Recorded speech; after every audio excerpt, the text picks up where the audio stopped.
Meus queridos, eu gostaria de começar a mensagem de hoje usando uma ilustração sacada aqui da vida da Igreja Betânia.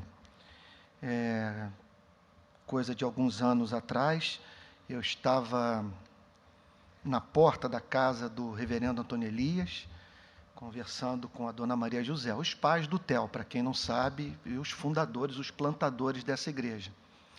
E aí, dona Maria José estava falando comigo sobre o estudo das Sagradas Escrituras. E ela me disse algo muito simples e que marcou para sempre a minha forma de lidar com o texto inspirado. Ela disse o seguinte: estudar a Bíblia é como contemplar um céu estrelado.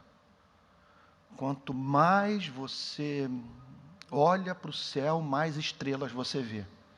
E essa é uma das passagens das Sagradas Escrituras que mais destacam essa necessidade de nós lermos atentamente o texto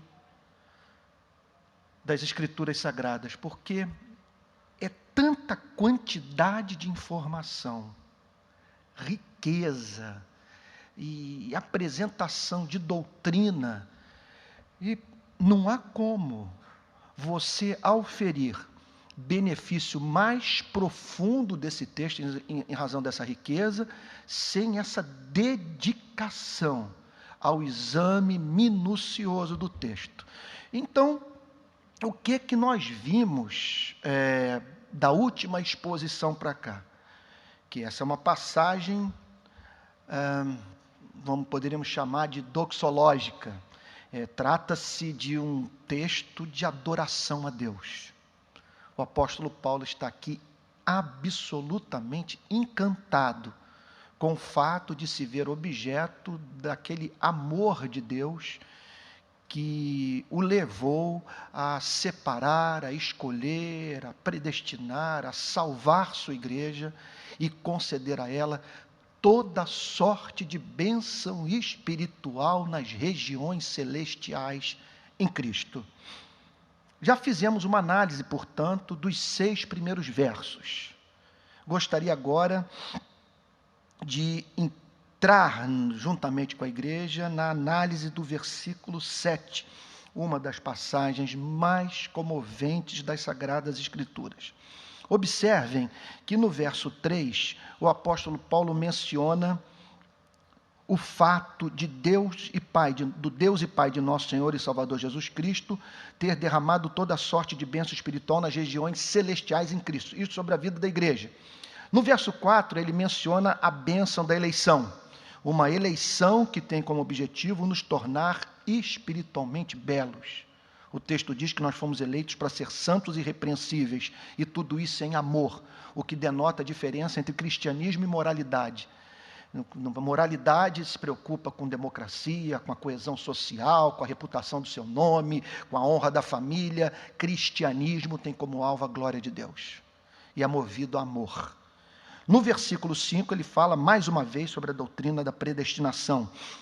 E nos predestinou para ele, para a adoção de filhos, que diz, o objetivo da eleição é a santificação e a adoção.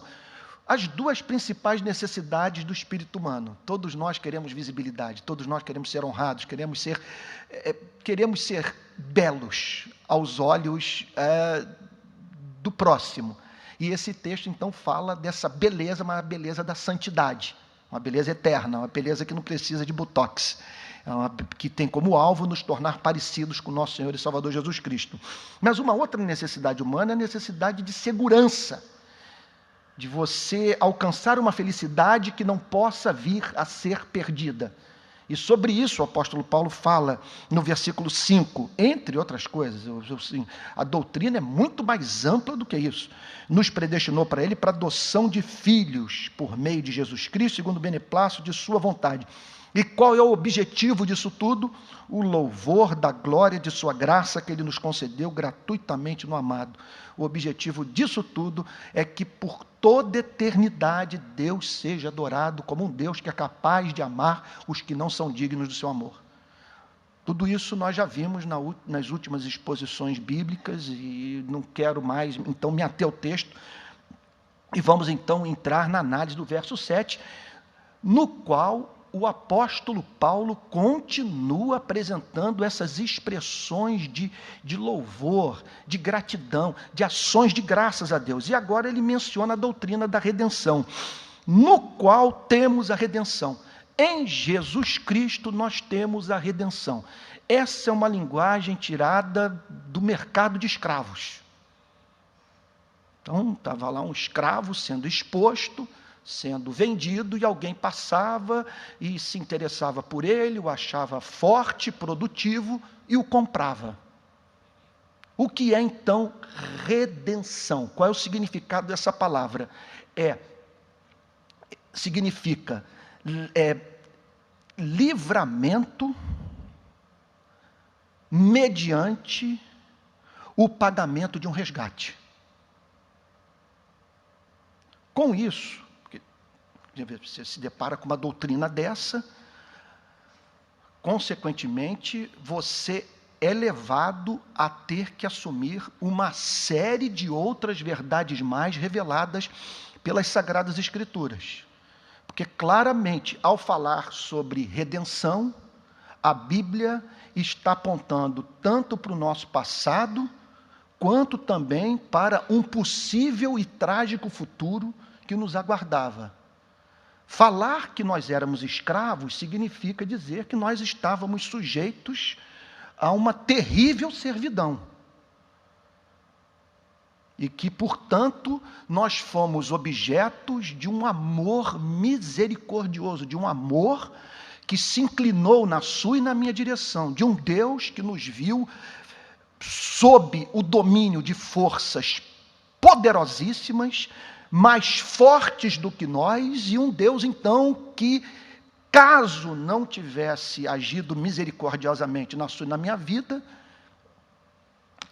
não nos salvaria e teríamos, então, que provar para sempre dessa terrível servidão. O que significa, portanto, que o objetivo central do cristianismo, da mensagem do Evangelho, é nos dar essa liberdade. Mas é liberdade em relação ao quê? Não resta dúvida, à luz desse texto, de tantas outras passagens mais das Sagradas Escrituras, que essa é a servidão do pecado, tanto do ponto de vista da sua punição, quanto do ponto de vista daquilo que podemos chamar de elemento de culpa. Nós não tínhamos como nos livrar nem da culpa, não tínhamos como nos livrar daquela terrível escravidão, aquelas forças que nos levavam a fazer o que vai de encontro à natureza santa de Deus. Fomos redimidos de uma terrível escravidão. Agora, essa é uma redenção, é uma compra, é um resgate, é uma salvação que nos livrou de um sofrimento difícil de um pregador conseguir descrever no púlpito, devido o que há de trágico, o que ele representa para a vida daquele que foi objeto de tamanho infortúnio, que é o infortúnio de você ser eternamente banido da face de Deus. Por isso o apóstolo Paulo está tomado de emoção, no qual temos a redenção. Um pagamento foi feito a fim de que nós pudéssemos sair de uma servidão, de um estado absolutamente inaceitável. O preço pago é revelado pelo próprio verso 7, pelo seu sangue. Então nós fomos redimidos, segundo essa passagem, pelo sangue de Jesus Cristo. Quando fala sobre o sangue de Jesus Cristo, o apóstolo Paulo está comunicando número incontável de verdades. A gente não sabe nem como enumerá-las, nem por onde começar a lidar com uma afirmação como essa. redenção pelo sangue. Poucas passagens nos ajudam a entender o valor da igreja. E o quanto a igreja é preciosa para Deus. Poucas afirmações nos ajudam tanto a entender a segurança que nós temos em Cristo. Porque é um pagamento que garante a nossa libertação eterna. Nós fomos comprados pelo sangue de Jesus e, ao mesmo tempo, poucas declarações revelam de modo tão nítido o caráter do pecado. O pecado é algo tão grave que demandou a morte do Filho de Deus. Se houvesse uma outra forma de sermos salvos, jamais o nosso Senhor e Salvador Jesus Cristo teria morrido por nós. Era absolutamente necessário que a redenção fosse pelo sangue. E por que era absolutamente necessário que a redenção fosse pelo sangue? Em primeiro lugar, porque o Antigo Testamento nos ensina esta grande e gloriosa verdade que não há remissão de pecados sem derramamento de sangue. No Antigo Testamento inteiro nós vemos o homem propiciando a Deus, o homem aplacando a ira divina, o homem restaurando a sua comunhão com o Deus contra quem havia pecado, mediante uma oferta, mediante um sacrifício cruento, mediante aquilo que os teólogos chamam de morte vicária.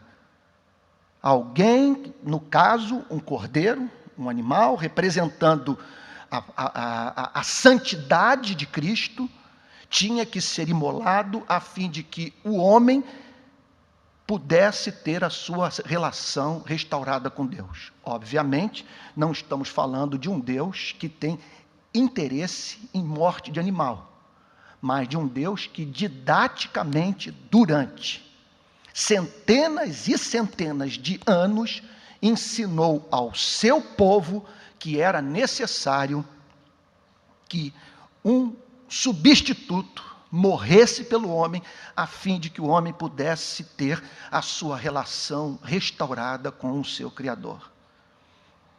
É muito importante nesse sentido, gente, que nós cristãos, na perspectiva de apresentar essa doutrina, nós tenhamos muito cuidado de não comunicar uma caricatura do que a Bíblia está querendo nos comunicar, tanto através dessa palavra, desse vocábulo, redenção, quanto através também do sentido da palavra pecado. Pecado na Bíblia, isso é de fundamental importância que nós saibamos comunicar naquelas ocasiões em que estamos querendo levar alguém a Cristo através da pregação clara do Evangelho de nosso Senhor e Salvador Jesus Cristo. O pecado não se trata de um Deus descontrolado,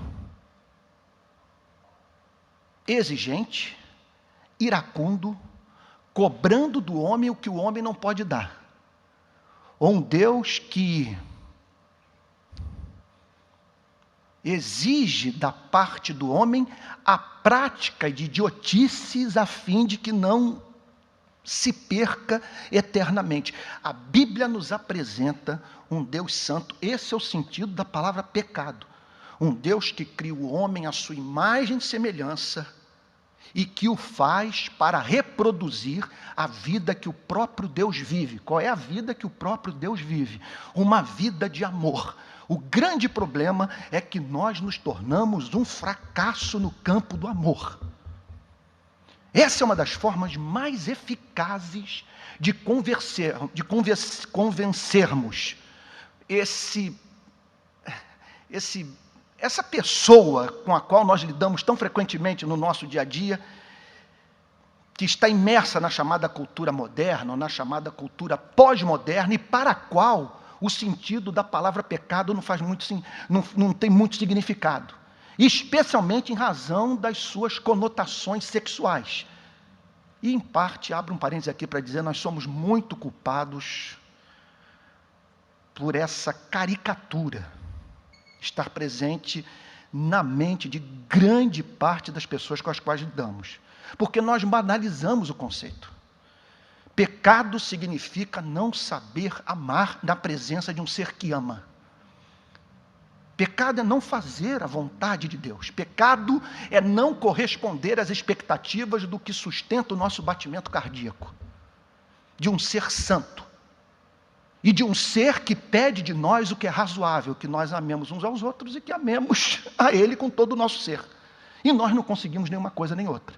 Nós somos viciados em nós mesmos e ignoramos a Deus. Somos inimigos de Deus.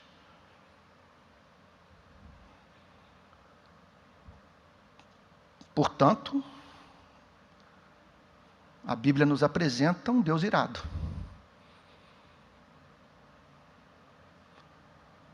Um ser santo, que se dirige a homens e mulheres criados à sua imagem e semelhança, que carregam no coração o que Calvino chamava de semen religionis, ou sensus divinitatis, a semente da religião, ou senso do divino, homens que têm noção de certo e de errado, que têm a lei de Deus escrita em seus corações, e que, contudo, se recusam a viver no universo teocêntrico. O grande sonho do homem é viver no universo antropocêntrico, em que a vontade do homem prevaleça. Por isso, nós precisamos de redenção. E isso deixava o apóstolo Paulo encantado. O fato de nós termos sido redimidos. Por isso ele diz no verso 7, bendito Deus e Pai de nosso Senhor Jesus Cristo, que nos redimiu, pois em Jesus Cristo nós temos redenção pelo seu sangue. Quando fala sobre redenção pelo seu sangue, está falando da mais profunda satisfação para os nossos pecados, daquilo que de fato propicia a Deus. Isso é muito importante também de ser frisado, gente. É óbvio que nós estamos precisando de avivamento nesses dias, e uma das razões pelas quais estamos precisando de avivamento tem a ver com o fato de não estarmos comunicando o Evangelho para a nossa geração. Não é comunicar o Evangelho e dizer que o homem é feliz e que Jesus Cristo torna que o homem é infeliz e que Jesus Cristo torna feliz. Evangelho é dizer que o homem encontra-se em estado de perdição e a cada dia se aproximando de algo do qual ninguém vai poder escapar. Aquele dia em que Deus vai chamar homens e mulheres para prestarem contas do que fizeram com suas vidas. E o negócio faz muito sentido. Esses dias eu apresentei esse conceito para 2 jornalistas de mentalidade bem pós-moderna, suíços, e eles ficaram mudos. Disseram, isso faz sentido. Quando eu usei a ilustração de Francis Schaeffer. Francis Schaeffer, numa de suas metáforas, se não me falha a memória em Deus, no livro Deus que Intervém, ele compara o homem como um ser que tem um gravador pendurado no pescoço. E cuja tecla de gravação é pressionada por Deus em cada momento que nós tecemos um comentário de natureza moral sobre a vida de alguém. Fulano é corrupto. Você é ingrato. Nunca vi uma pessoa mais vaidosa do que você. Então, vai apertando o botão. Você é avarento. Você não se preocupa quando esse botão está sendo apertado. Aí o que Francis Schaeffer diz? Que no dia do juízo final, Deus vai tocar na tecla play. E vai botar você para ouvir tudo o que você falou para as pessoas. E uma pergunta será feita. À luz dos seus próprios valores morais, do que você a vida inteira exigiu das pessoas, como você viveu? Eu vou dizer uma coisa para você. Se isso não o embaraça agora, você está precisando de grande iluminação espiritual. porque nós não vivemos nem mesmo dentro desses parâmetros bastante mesquinhos que nós estabelecemos para a nossa vida, e em especial para a vida de pessoas com as quais nós nos relacionamos. Em outras palavras, nós precisamos de redenção. E o texto diz que nós fomos redimidos pelo sangue de Jesus Cristo. A mensagem é linda. Em todas as religiões, o homem é apresentado trazendo uma oferta nas mãos para comprar o favor da divindade. No Evangelho, Deus é o ofertante. Deus oferece o seu único filho. O que é o Evangelho? O Evangelho é Deus olhar para essa rebelião, para essa decisão que nós tomamos de viver em função de nós mesmos, negociando a verdade, passando por cima das pessoas, ignorando Deus. É Deus pegar então essa ira, essa justa indignação, essa expressão da sua indignação santa, e em vez de direcioná-la a nós na forma da manifestação da sua ira, ele a desvia de nós e a traz para si mesmo, punindo os nossos pecados nele, na pessoa do seu único filho, para satisfazer a si mesmo. Porque de maneira nenhuma ele pode negar a sua natureza santa. Era necessário que o perdão fosse justo, por isso que a redenção é pelo sangue. E meus amados irmãos, nós temos que ensinar isso para a nossa geração. Isso tem que ser pregado. Com muita sensibilidade cultural, procurando emprestar sentido bíblico para as palavras que vamos usar, resgatando o sentido bíblico de pecado, que é irrefutável. Não vem com esse negócio de fumar, de beber. Tem muita gente que não conhece a Cristo, que não pratica essas coisas, que não se embriaga, que não usa drogas, que não visita sites pornográficos. Muitos! Agora vai falar sobre a relação dessas pessoas com Deus. Como que elas se relacionam com aquele que as criou. Como essas mesmas pessoas lidam com a verdade. Consigo mesmas, com o próximo. E a probabilidade se ampliará dessas pessoas passarem pelo que os antigos chamavam de convicção de pecado. Tão fundamental para uma relação caracterizada por amor grato pelo Criador, no qual temos a redenção pelo seu sangue, a remissão dos pecados. Hoje, relendo pela, 10ª vez Martin Lloyd Jones sobre esse comentário dele sobre esse versículo, impressionante, o sermão que ele levou para a Capela de Westminster, porque os livros são transcrições das pregações na Capela de Westminster. E ele tem um momento da pregação que ele diz: por que você acha que Deus o perdoou? Porque ele é bom? Porque o métier de Deus é perdoar? Jamais desconecte o perdão do sangue. Você só foi perdoado porque Jesus Cristo morreu em seu lugar. Então, a Bíblia não desconecta em nenhum momento remissão de pecados da redenção pelo sangue. O perdão de pecados tem como fundamento a redenção pelo sangue. Você consegue agora, nesse momento, parar para pensar nessa escravidão a qual você estava sujeito?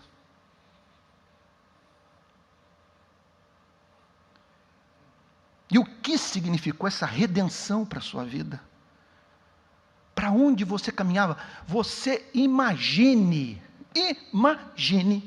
a tecla play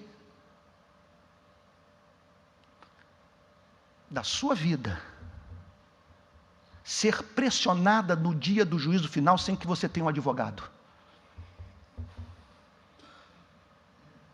sem alguém que naquele dia intervenha e diga: contudo, ele foi comprado pelo meu sangue, o meu espírito o humilhou, ele tremeu diante da minha santidade revelada na minha lei, se arrependeu dos meus pecados, dos seus pecados, e foi acolhido por mim na família do Pai.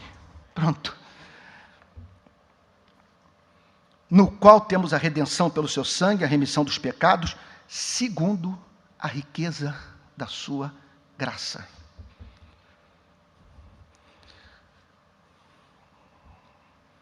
O apóstolo Paulo poderia ter dito segundo sua graça, pressupondo que, sendo Deus quem Ele é, um ser infinito, essa graça só pode habitar em seu coração de modo ilimitado. É o atributo de um ser infinito.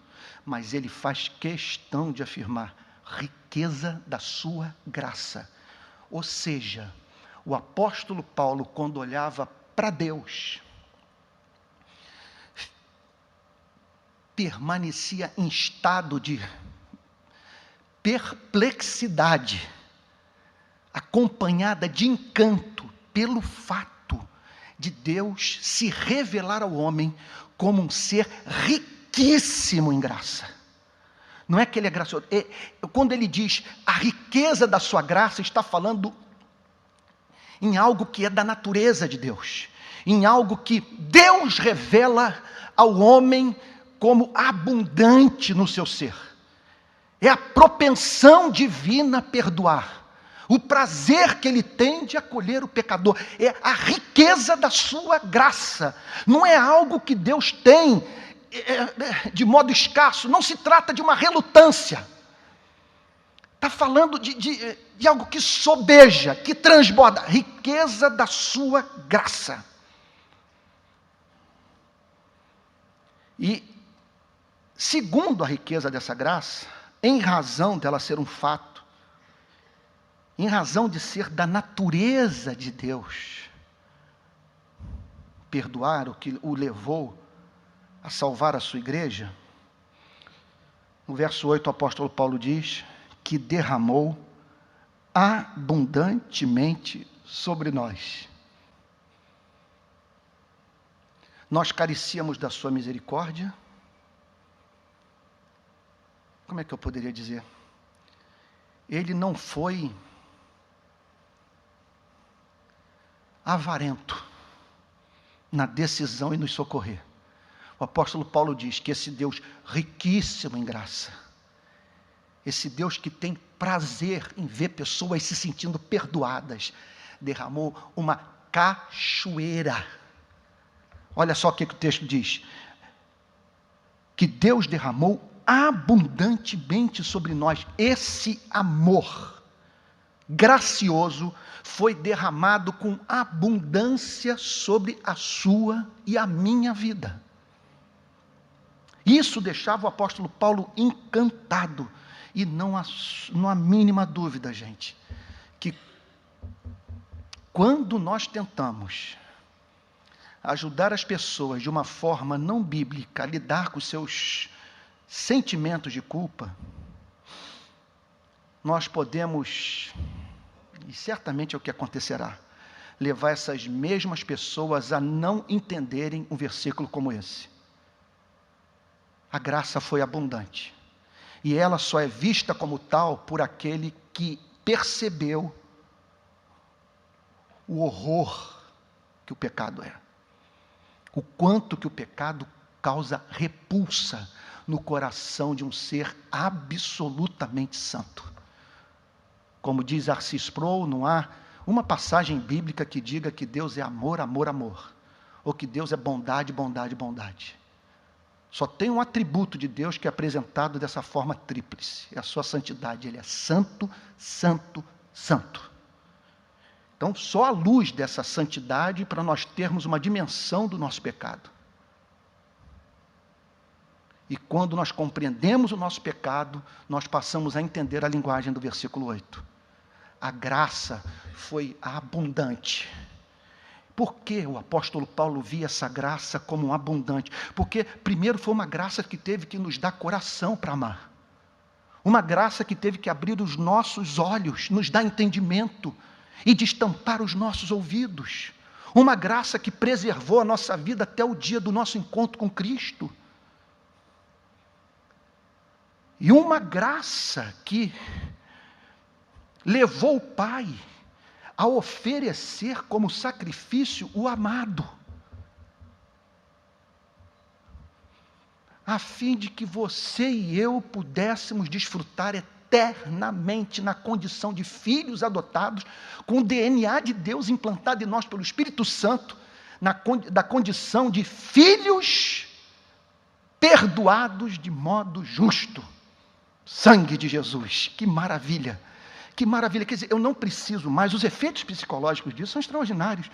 Eu não preciso mais ficar me defendendo, eu não preciso mais entrar em processos intermináveis de racionalização, a fim de me justificar dos meus erros. Estando minha vida psicológica fundamentada nessa redenção pelo sangue, eu sou livre para lidar com a minha loucura, com a minha propensão ao egoísmo, à vaidade, ao comportamento infantil, e assim abrir na minha vida, mediante essa honestidade baseada no amor incondicional de Deus, para ser curado, para ser transformado, santificado e tornado parecido com Jesus. Irmãos queridos, mas o mais encantador são as palavras que ele usa no final do verso 8. Ele destaca duas operações do Espírito Santo, na sua e na minha vida, que eram indispensáveis para que você e eu pudéssemos ser salvos. Nós precisávamos de sabedoria, que no original grego significa conhecimento. William Hendricks diz que é um conhecimento acompanhado da capacidade de aplicar o que se sabe à vida. Nós precisávamos de informação. O que o texto está dizendo é que Deus comunicou a nós sabedoria, e junto com sabedoria, Deus aplicou a sua e a minha vida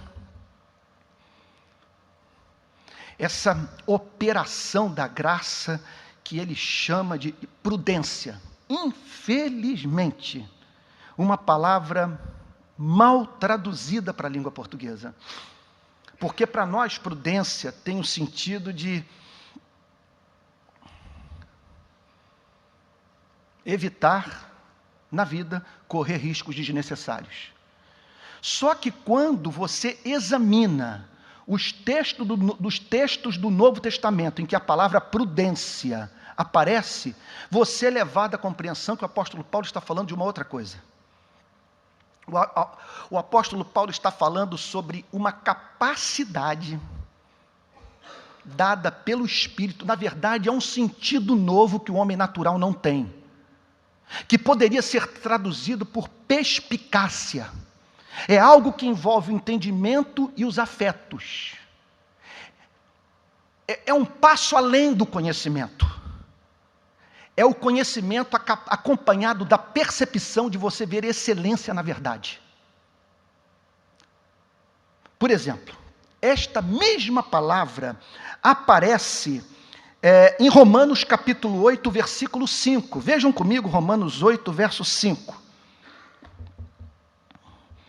Quando o apóstolo Paulo diz assim: porque os que se inclinam para a carne cogitam das coisas da carne.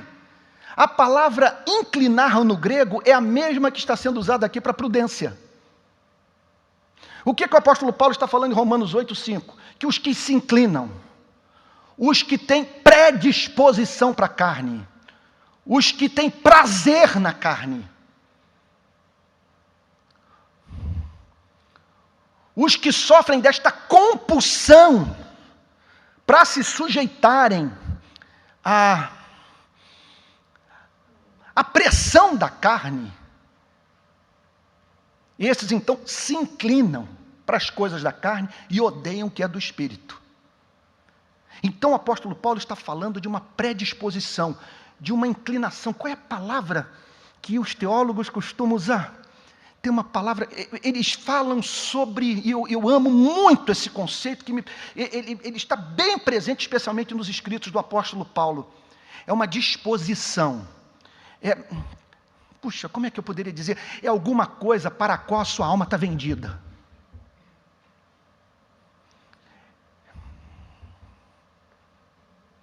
É o que o inclina, é que o move, é o que está, isso é muito importante que eu vou dizer, é o que está por trás das decisões que você toma na vida.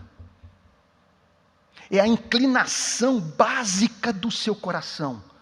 É o que o move numa direção. Vocês estão lembrados da ilustração de Lutero, que a vontade humana pode ser comparada a um cavalo.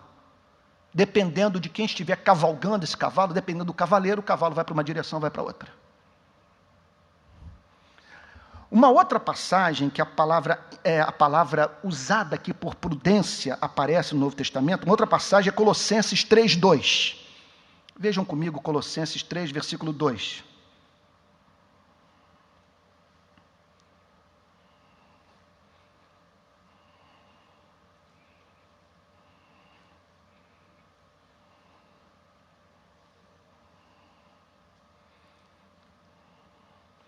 Pensai, portanto, fostes ressuscitados juntamente com Cristo, buscai as coisas lá do alto, onde Cristo vive, assentado à direita de Deus, pensai nas coisas lá do alto, não nas que são aqui da terra.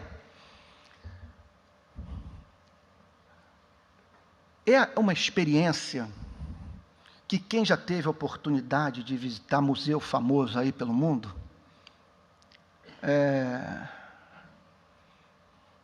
já pode ter vivido com um companheiro ou outro de viagem.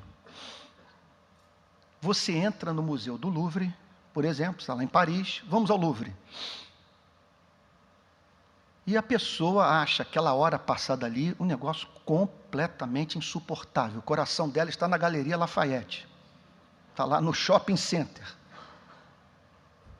É completamente desprovida de senso artístico. Ela não tem a capacidade de apreciar a beleza de uma obra de arte.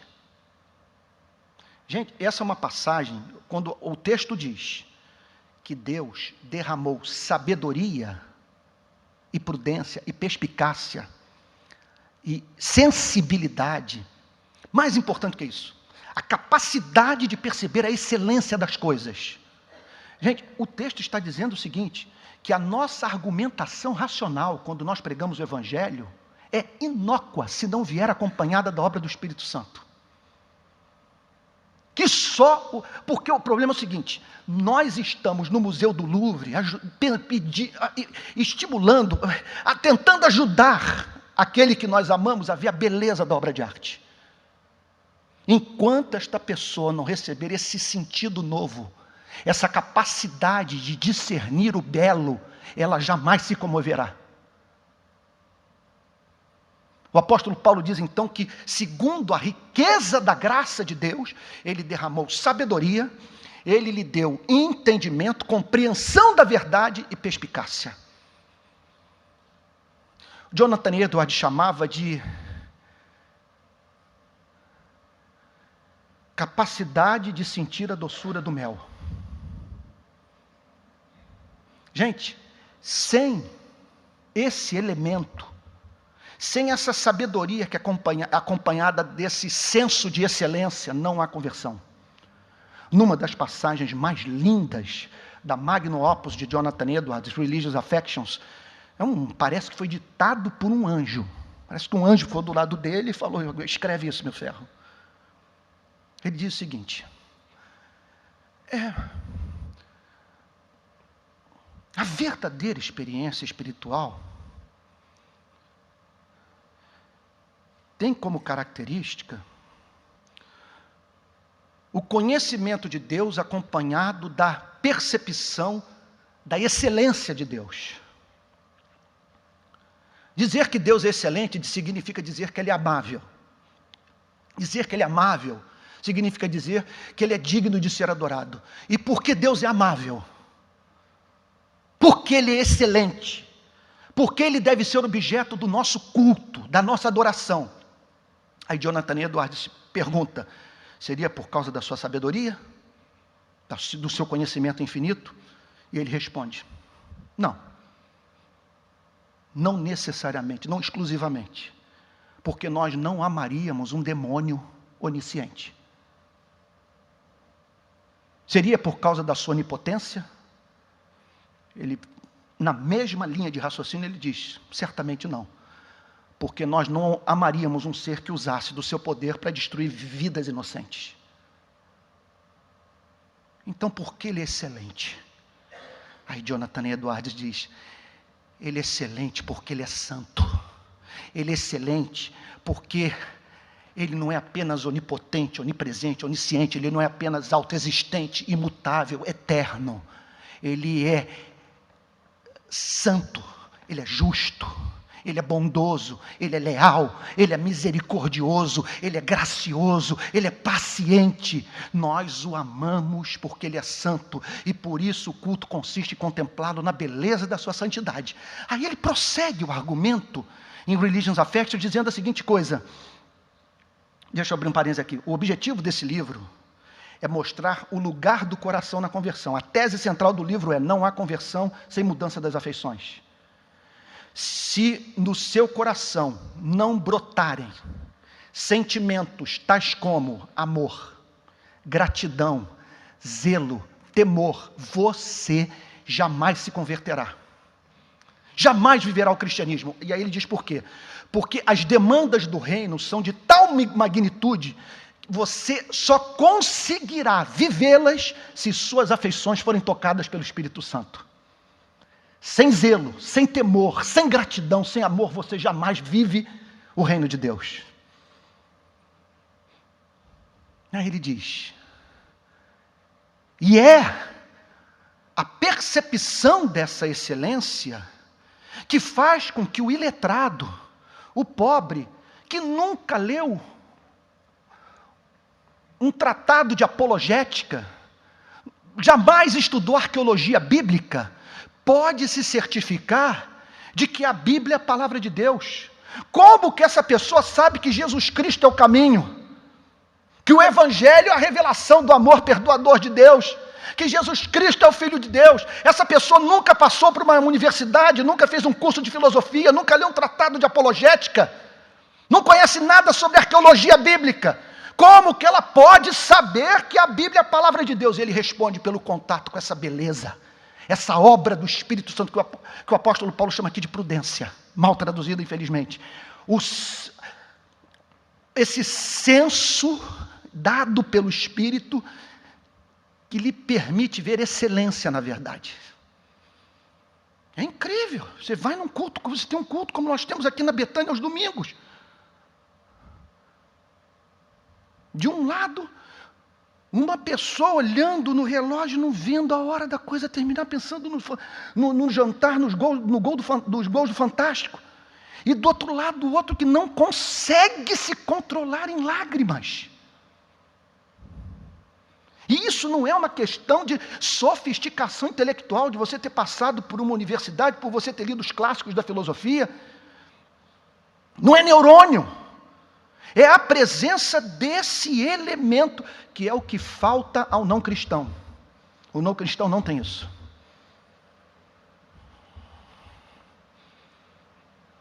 E aí então, ele prossegue dizendo, desvendando-nos o mistério da sua vontade. Nós recebemos conhecimento. Eu não estou encontrando a palavra para prudência. Essa capacidade de perceber excelência na revelação de Deus, para que pudéssemos conhecer o mistério. Olha o que o texto diz. Desvendando-nos, revelando-nos o mistério da sua vontade. O que é um mistério? Aí nós, nessas horas, nos lembramos dos irmãos pentecostais. O mistério. O que é mistério? O mistério não significa o conhecimento que está restrito, facultado a um grupo seleto da igreja. É uma coisa que uma elite espiritual conhece, uma meia dúzia de santos. Mistério também não significa a crença no contraditório, que Deus não exige de nós que pratiquemos atos de violência contra a nossa natureza.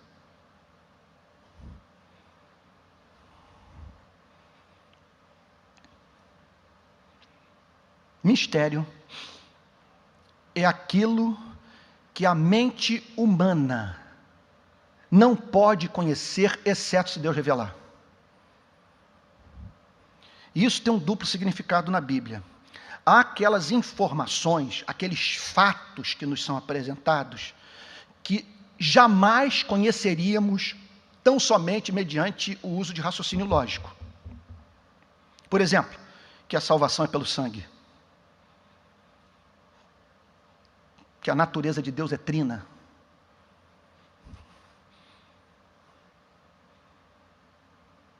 Que um dia nós vamos morar no céu.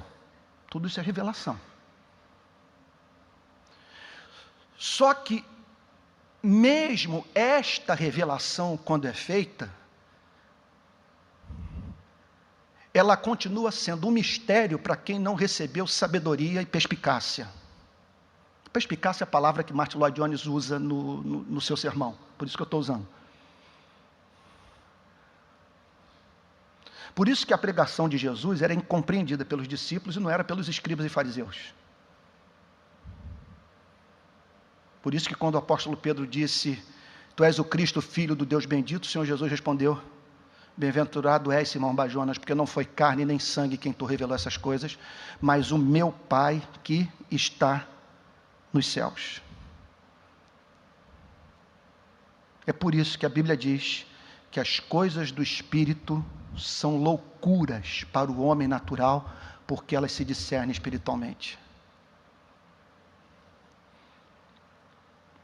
Desvendando-nos o mistério da sua vontade. Então, Deus decretou na eternidade, é a vontade de Deus, sua vontade soberana. Um Deus que não pediu conselho a ninguém, que não encontrou ninguém no universo a quem se submeter. Um Deus que agiu de acordo com o conselho da sua vontade. Esse Deus na eternidade, e alguém já perguntou, parece que foi para Agostinho, que alguém perguntou, e o que Deus fazia na eternidade antes de criar os mundos? Agostinho respondeu: preparava o inferno para os curiosos. Eu sei lá, não me venha com pergunta que eu não fui habilitado a responder. O que sei é que na eternidade, antes da criação, não me peço para explicar isso, do tempo e do espaço, quando só havia comunhão eterna do Pai, do Filho e do Espírito Santo, essa mútua contemplação e comunicação de amor, Deus decretou operar na história, que seria levada a cabo por ele minuciosamente, de acordo com o seu decreto eterno, santo, sábio, imutável. Que vontade é essa? Desvendando-nos o mistério da sua vontade. Ele está dizendo que a igreja tem uma informação que ninguém mais tem. E é uma informação que encanta a igreja, que comove a igreja, que faz os demônios ranger os dentes. Desvendando-nos o mistério da sua vontade, segundo o seu beneplácito, segundo a sua boa vontade, aquilo que Deus faz com prazer, segundo o seu bom propósito, segundo, quer dizer, aquilo que traz alegria no coração de Deus em operar. Então ele desvendou o mistério da sua vontade, segundo o seu beneplácito, que propuser em Cristo. Alguma coisa que ele decretou que tem a ver com a pessoa de nosso Senhor e Salvador Jesus Cristo. Então, o que ele decretou na eternidade, e que por causa da sua graça, revelou à igreja, esse mistério, que Sócrates, Platão, Aristóteles jamais teriam acesso, apesar de toda a capacidade intelectual desses gênios, pois trata-se de informação que o homem só pode ter acesso se o Deus soberano o quiser revelar. E o que Deus revelou à sua igreja? Que segredo é esse? Que mistério é esse? Aí ele diz, verso 10, de fazer convergir nele. A palavra convergir no grego tem o sentido de unir novamente, de reunir. O que significa, portanto, que houve uma desunião? De fazer convergir em Cristo. Não há passagem na Bíblia que mais nos ajude a entender o que sofreu esse desarranjo e que precisa ser harmonizado novamente sobre a liderança de Cristo. Não há passagem que nos ajude mais a entender essa doutrina do que Colossenses 1, versos 15 e 19. Vejam comigo, Colossenses 1, 15 a 19. Ele é a imagem do Deus invisível, está falando sobre Jesus, o primogênito de toda a criação, aquele que na condição de primogênito é herdeiro de todas as coisas, filho mais velho, pois nele foram criadas todas as coisas. Olhem só como que claramente a Bíblia ensina que houve um tempo na história do cosmos, vamos assim dizer, em que reinava uma harmonia em Cristo. Olha o que o texto diz: pois nele foram criadas todas as coisas, nos céus e sobre a terra, as visíveis e as invisíveis, sejam tronos, sejam soberanias, quer principados, quer potestades, tudo foi criado por meio dele e para ele. E esses dias, um teólogo desses que entra na meia-idade e perde o juízo, resolveu condenar a teologia calvinista, dizendo que a teologia calvinista apresenta um Deus orgulhoso, que um Deus que quer, olha que loucura, um Deus que quer que todas as coisas sejam feitas para a glória dele. Mas podia ser diferente? Um ser santo e infinitamente sábio vai estabelecer o plano mais glorioso para alcançar a meta mais excelsa. E como não há ser mais excelso do que ele no planeta, ele não pode criar todas as coisas para outro propósito que não seja a glória do seu nome. E eu fico feliz de ver esse ser amabilíssimo fazendo com que todos os seres inteligentes o amem e o cultuem.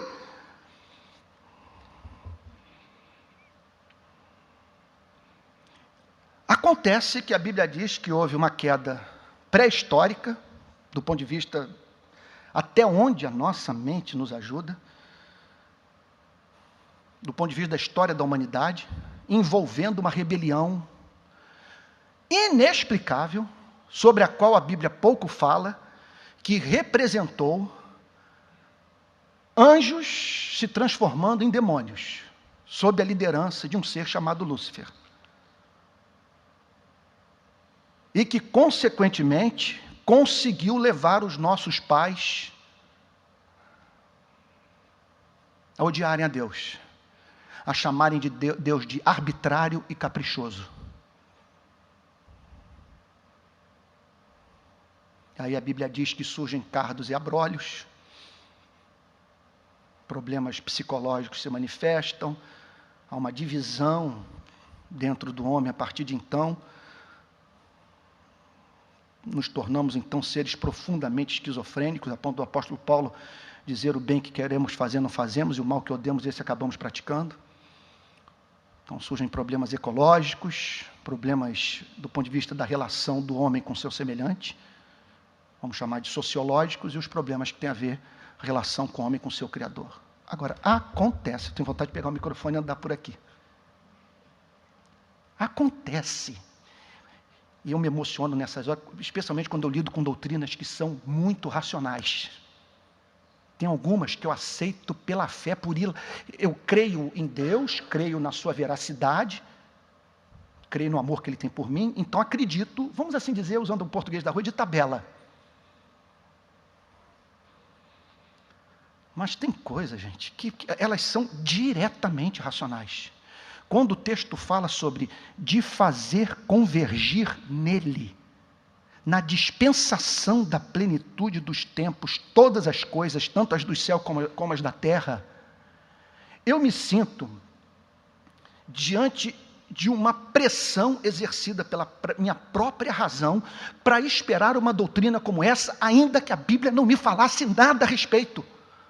Porque não é possível que, tendo esse mundo sido criado por Jesus, para a glória do seu nome, tudo foi feito por meio dele, para ele, haja esta rebelião que transforma esse mundo num mundo de terremoto, de furacão, e guerras civis, e fome, miséria, inferno, e esse ser que a Bíblia chama de santo, assista ad eternum essa desgraça toda sem intervir.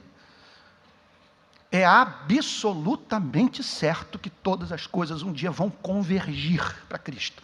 Olha o que o texto diz: de fazer convergir nele, na dispensação. A palavra dispensação tem o sentido de plano. No plano que tem a ver com a plenitude dos tempos. Segundo o Novo Testamento, nós estamos vivendo a plenitude dos tempos, que foi inaugurada com a vinda de nosso Senhor e Salvador Jesus Cristo. E nós estamos agora caminhando para o fim dos tempos. E de fazer convergir nele, na dispensação da plenitude do tempo, todas as coisas, tanto as do céu como sobre a terra. Gente, eu vou lhes dizer, é por isso que um ideal como o marxista, ou seja, qual for o ideal político que seja apresentado ao homem, não tem o poder de exercer fascínio completo sobre o espírito do cristão. Porque, por mais que esperemos que através da nossa luta política, venhamos um dia trazer um mínimo de igualdade, de fraternidade, de liberdade para a humanidade, nós jamais poderemos conceber, através da ação do nosso braço, um universo que atenda às demandas do espírito humano, as mais profundas, especialmente aquelas que são do tamanho dos nossos sonhos, quando a nossa mente está sob a influência do Espírito Santo. Quando o Espírito Santo nos diz, abre bem a tua boca que eu te encherei. Quando o Espírito Santo amplia a nossa capacidade de desejar, de almejar, de amar. O que eu estou querendo dizer com isso? Eu estou querendo dizer o seguinte, que o capital, ou seja, o que for que venha me apresentar, sabe, jamais vai conseguir me fazer crer que um dia, o homem vai conseguir uma coisa como essa. Do tronco de Jessé sairá um rebento, e das suas raízes, Isaías 11, um renovo, repousará sobre ele o Espírito do Senhor, o Espírito de sabedoria e de entendimento, o Espírito de conselho e de fortaleza, o Espírito de conhecimento e de temor do Senhor. Deleitar-se-á no temor do Senhor, não julgará segundo a vista dos seus olhos, nem repreenderá segundo o ouvir dos seus ouvidos, mas julgará com justiça os pobres, e decidirá com equidade a favor dos mansos da terra, ferirá a terra com a vara de sua boca, e com o sopro dos seus lábios matará o perverso. A justiça será o cinto dos seus lômbios, e a fidelidade o cinto dos seus rins. Agora, olha que coisa bonita. O lobo habitará com o cordeiro, e o leopardo se deitará junto ao cabrito. O bezerro, o leão novo e o animal cevado andarão juntos, e um pequenino os guiará. A vaca e a ursa pastarão juntas, e as suas crias juntas se deitarão. O leão comerá palha como boi. A criança de peito brincará sobre a toca da áspide, e o desmamado meterá a mão na cova do basilisco. Não se fará mal nem dano algum em todo o meu santo monte, porque a terra se encherá do conhecimento do Senhor, como as águas cobrem o mar. Naquele dia recorrerão as nações à raiz de Jessé, que está posta por estandarte dos povos, a glória lhe será a morada. A dispensação da plenitude dos tempos, ele decretou fazer convergir em Jesus. Gente, é fazer convergir, não em torno de Fidel Castro. Estou falando de fazer convergir para se submeter à liderança de Pinochet, de Mao Tse-tung, de Idi Amin Dada. Todas as coisas convergirão para aquele que é leão e cordeiro, todo poderoso. A porta que ele fecha, ninguém abre, a porta que ele abre, ninguém fecha, mas que é doce, que é humilde de coração, que é amoroso, que se inclina para socorrer o abatido. Um dia, todas as coisas estarão sob o governo consciente desse ser amabilíssimo, do amado do Pai, da segunda pessoa da Santíssima Trindade, daquele que nos amou, que a si mesmo se entregou por nós. O que é avivamento, gente? O avivamento são essas mensagens todas essas verdades, um texto como esse se tornar vivo, do Espírito Santo nos ajudar a provar a excelência de uma quantidade extraordinária como essa, de manifestação concreta do amor de Deus pela sua igreja, de fazer convergir nele, na dispensação da plenitude dos tempos, todas as coisas, tanto as do céu como as da terra. Isso envolverá o nosso corpo, envolverá as nossas relações, isso envolverá a vida dos animais, que são apresentados em Apocalipse capítulo 5, junto com os anjos, arcanjos e querubins, a igreja triunfante adorando a Deus. Que coisa impressionante, gente! O universo todo vai ter que se curvar diante dele e dizer que Jesus Cristo é o Senhor. Gente, uma das lutas que eu tenho na minha vida é uma batalha sem trégua, com uma melancolia espiritualmente provocada. Acho que é usando aqui as palavras de Jean Guiton, é um demônio, mas que acabou virando meu grande companheiro. Porque esse danado que me leva para ver as desgraças da vida, que me machucam, me faz ter sede da palavra, e de me debruçar sobre esse livro, e apreciar cada promessa, e procurar o conhecimento de Deus, e ser exato nas minhas conversões, porque Ele não me dá sossego. Então vira e mexe. É o terremoto no Nepal, 5 dias debaixo daqueles destroços, 1 bilhão de miseráveis. Tente contar aí de 1 a 1 bilhão. 1 bilhão vivendo na miséria. Você sabe o que é isso? 1 milhão que hoje estão olhando para o céu. Vai chover? Não vai chover? Virá seca? Não virá seca? Porque eles dependem da colheita para sobreviver. Não tem hospital, não tem televisão, não tem celular, não tem escola, não tem nada. Estão lá embrenhados naquelas florestas africanas, entre a vida e a morte. Há mais 1 bilhão que está na primeira escada. Tem os miseráveis e tem aqueles que se encontram em estado de pobreza. Eles ganham para comer, mas não vivem. Tem os que se encontram em estado de pobreza relativa, milhões e milhões.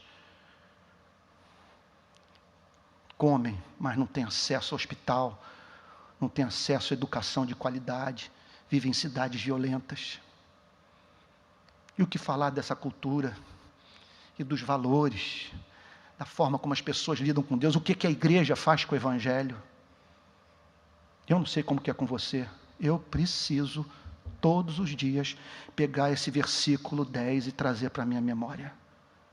De fazer convergir nele, na dispensação da plenitude dos tempos, todas as coisas, tanto as do céu como as da terra. O meu Deus é soberano, o seu plano é infalível, sua vontade vai ser cumprida, e nós o glorificaremos por toda a eternidade, como Deus, que na sua sabedoria infinita, usou até mesmo dessas desgraças, para nos trazer um bem, que não nos chegaria de uma outra forma. pois assim Ele o quis, e a Ele toda a honra, toda a glória e todo o louvor. Então o que nós vemos aqui, antes de entrar aqui para interagirmos um pouco? Gente, é tudo estonteante. Eu olho para o passado, eu me deparo com a eleição.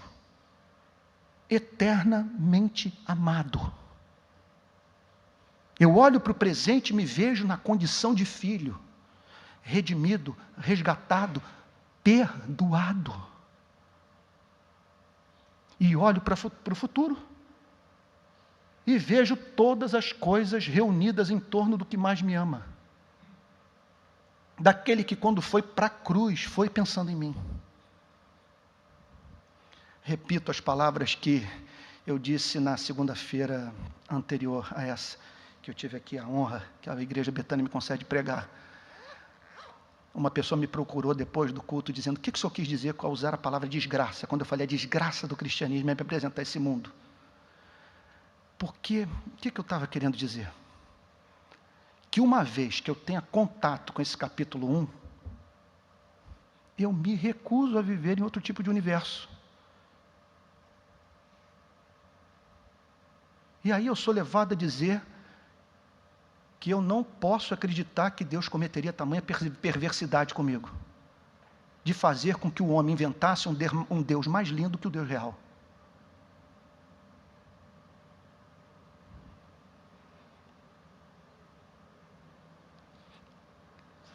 Onde você encontra uma coisa como essa?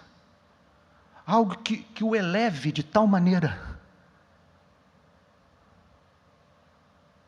Quem prometeu para a sua vida o que esse capítulo 1 prometeu? Onde você encontra um ser tão excelente, tão fixado na sua felicidade, como esse que o apóstolo Paulo chama de Deus e Pai de nosso Senhor Jesus Cristo? Irmãos amados, nós saberemos que o avivamento chegou quando não conseguirmos ouvir essas palavras sem controlar as lágrimas, sem aquele senso de encanto, de gratidão, por sermos de Jesus e de servirmos a um Deus cujo amor é tão ardente por nós pecadores. Que Deus abençoe muito, em nome de Jesus.